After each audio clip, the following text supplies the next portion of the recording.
Good morning, everyone. Hi, Vasu. What's in your cup? Nothing illegal, just coffee today. What's your favorite coffee? Right now, the Vietnamese cold brew. Hello, I'm Vasu Srinivasan. I'm a principal analyst at Forrester Research, and I'm here today to talk about all things digital adoption. DAPs are still very much relevant, with Copilot. If anything, DAPs get more powerful with Copilot. A couple of reasons why DAPs still have the more winning market solution. One, because they're much more of a mature offering for the market in comparison to where Copilot is today. And then the cost of experimentation with Copilot is still very prohibitive, even for large enterprises. So again, DAPs have established cost competitiveness for the market and are a lot more easier to not just experiment with, but also implement and scale. So DAPs are definitely relevant today and will continue to stay relevant for the market for a foreseeable future. Why DAP? Because we don't seem to be able to stop buying or building software, right? Enterprises are accumulating a whole category of software buying. The spend on software is continuing to increase. So DAPs make more sense to drive adoption across all of those enterprise applications, particularly for internal user groups, but also for end customers. So DAPs are the solution that are able to bring the true ROI from enterprise application investments, and that's why DAP now makes a lot of sense. I'll start with the most obvious one, which is driving adoption for enterprise applications. So, if you're a business that has a whole lot of new applications or new users that need to be onboarded to applications, user onboarding, managing their experience, and improving adoption across enterprise apps, that's your number one use case. Number two use case for me is getting insights on what's working and what's not working across those application environments, right? What is your user experience looking like there? What is adoption and usage looking like there? But more importantly, what's not working for you on all of those application layers, and how do you want to improve that experience? So getting access to those insights, definitely the number two use case. And the third one is the ability to get insights and then do something with it to improve your overall app stack, right? How do you optimize the enterprise app stack? How do you understand if you are underinvested or overinvested in any particular software asset of yours? So to get those insights, particularly again with a focus on internal user groups, that's the number three use case for me.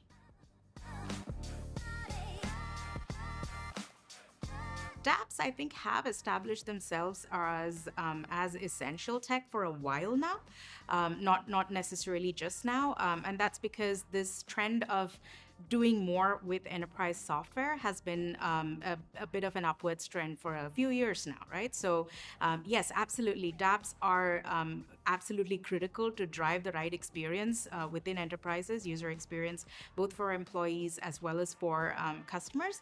And in terms of budgets, yes, most enterprises have an available rich wallet share for digital adoption platforms, because that is the biggest challenges that CTOs and CIOs have in terms of achieving their digital transformation goals.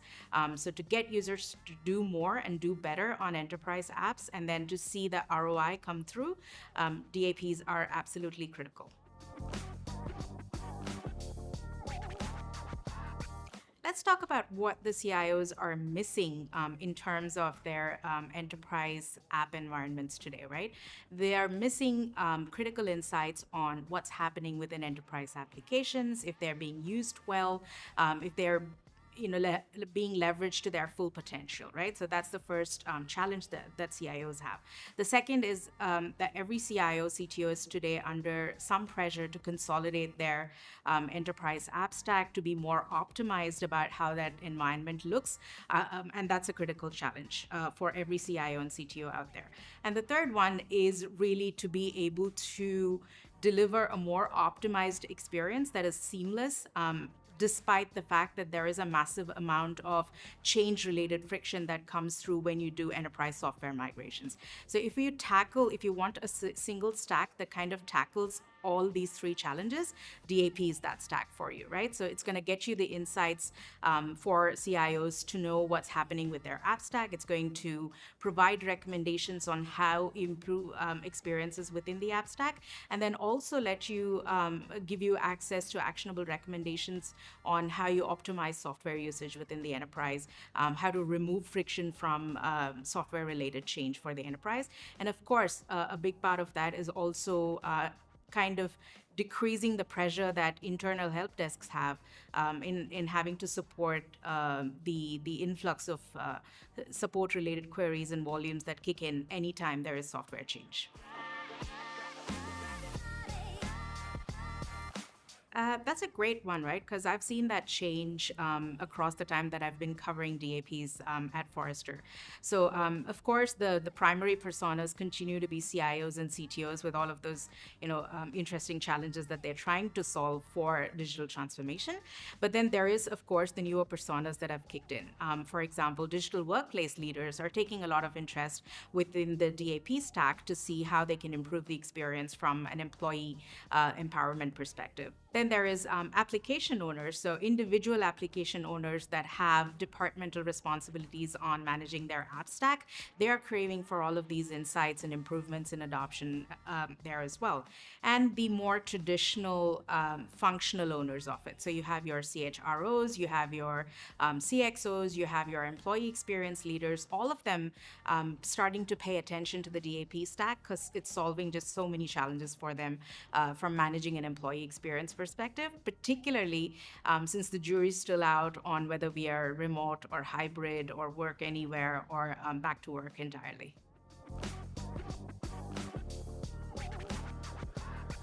I think DAPs as a category is just poised for massive growth. And there are a couple of reasons for this, right? So it's kind of hard to ignore generative AI today. And generative AI has kicked in with improving the DAP stack in a dramatic way. DAPs are getting more interactive, intuitive, and more user-friendly with DAP, with the generative AI, with the power of generative AI. Being baked into the platform. But along with that, we are also seeing a massive scaling in terms of enterprise usage of DAPs, right? So DAPs started out as help or support or empowerment in a single application environment, but we're very quickly pivoting to a larger expanded use cases across the enterprise. So we're talking connected workflows, we're talking connected application environments, and we're talking about improving experience and journey across different applications versus a single application. And what that kind of leads it to is more of what I'd like to call a center of excellence approach for doing better and doing more with DAPs within the enterprise. Selecting the right DAP solution. So I'd say for me, the top takeaways. First is just like you build a roadmap for technology, for any other technology, build and validate a solid roadmap for digital adoption platforms as well, right? It's a great strategy to get your feet wet with experimenting with DAP across a single application environment. But for you to see true potential and true ROI from your DAP investments, you want to be thinking connected journeys and connected workflows and cross-application journeys for digital adoption platforms. So first recommendation, build a proper validated roadmap. Second recommendation, it's not a once and done exercise when you do the roadmap, right? So continuously optimize your roadmap, understand what's working for you and what's not working for you, and tweak your roadmap if you have to, right? Bring in more applications, remove applications, be experimental at scale with how you leverage DAPs. And my third one's probably the most critical one, get executive buy-in as quickly as you can with your DAP initiatives. Again, this goes back to how you establish ROI from DAPs. For you to be able to do that, you need executive sponsorship. You need to be thinking about DAPs at an enterprise level instead of at an application level. So definitely get stakeholder buy-in. So you asked me about the future of DAP. This is probably a better answer for it. Userization is definitely the future for our DAPs. We are definitely getting to a place where users are more vocal about their experiences overall, but in particular within application environments, within what their daily work life looks like when they use applications day in and day out. So userization for me is possibly the most logical way to tackle not just user experience, but also user engagement, both for internal user groups as well as for your customers, for end customers. So yeah, userization for me is possibly the most logical advancement for where DAPs need to kind of pivot to continue to stay relevant.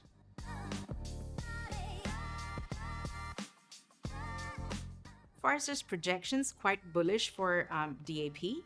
From where we see the market from our vantage point, there is a lot of investment interest that's gone into the market. We see a lot of market movement that's indicating a significant growth potential and trend for digital adoption platforms in general.